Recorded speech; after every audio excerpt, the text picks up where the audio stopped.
Hello, this is the second video accompanying the BeamMachine Beta. So I've had a load of constructive feedback from a lot of you guys, and I've made various changes, bug fixes, new features and tweaks. The number one complaint was with the controls, and that's totally fair criticism. The controls were a bit of a mess, so I spent a lot of time thinking about the new setup, and that's what you can see here. So I'm still going for your left hand being on the keyboard and your right hand being on the mouse. And the reason for that is it's the most popular setup. You know, all FPSs are played like that, all RTSs are played like that.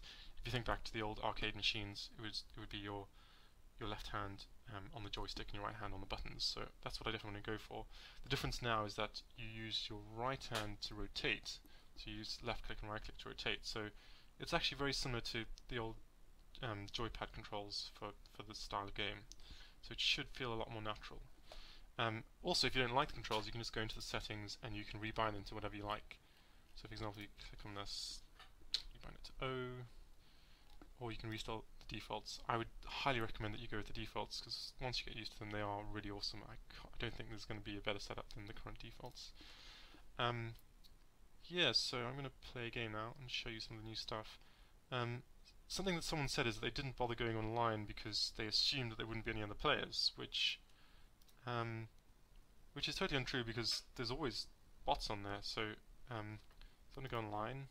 So the good thing about playing online is that it'll match you up based upon your rating, and so you'll end up you may lose the first few games, but then your rating settles to what your actual skill level is at, and you'll be matched against bots of the right level. So it should actually be more fun than single player, because it'll be challenging, and you can work on getting your rating up and everything. So let me start a game. Normally only takes a few seconds to find a match. There we go. Dio versus Frederick. Yeah, so here we go. So if I press left and right, I move left and right, and then if I click left and click right, I can rotate. One of the new things is that if you hold down left and hold down right, you'll move rapidly to left and right. Also, you can hold down and the beam will move down, and you can kind of bail out at the last second as well. So you can be moving down, release down, and then you can move around.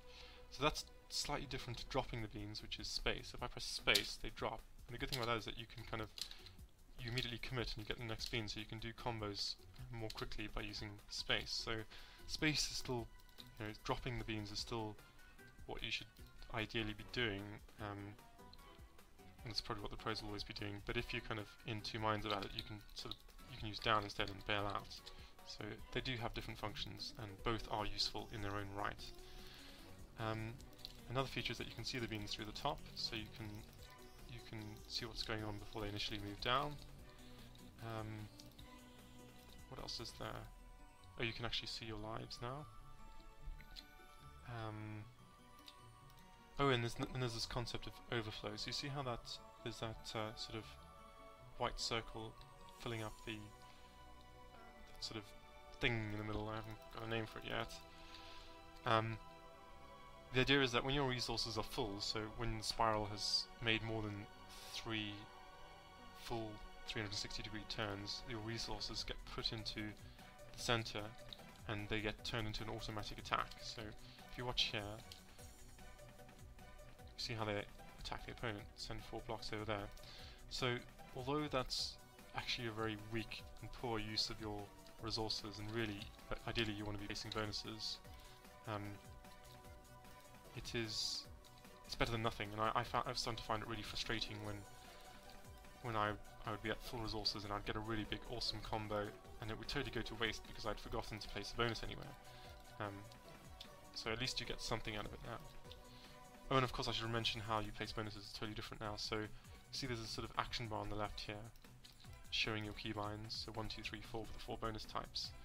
It lights up when you can place the bonus, so if I mouse over a beam, it'll light up and I can place the bonus, or if I get a combo going, it'll automatically select one. So you see how it's automatically selecting one, and I can use that for placing it. So you don't have to point with the mouse if you don't want to, but if you want to play the game perfectly and sort of think ahead and plan a good combo, which is the best way to play it, because the fewer resources you build up, the more you will earn. as in when it's blue, you're earning maximum resources. So therefore, the best usage is to plan ahead and spend your resources by strategically placing your bonuses. So the pros will do it like that. I find it, it's a bit too much thinking for me, and I just like to go for the auto placement and just place them as the combos go, because then I don't have to point with the mouse. But yeah, it's a kind of, you can choose your style, and the option. I want the game to have a very high skill cap, so you can go crazy if you're a very good player. And I think that's everything. So thanks for watching, and do try it. I'd love to get more feedback.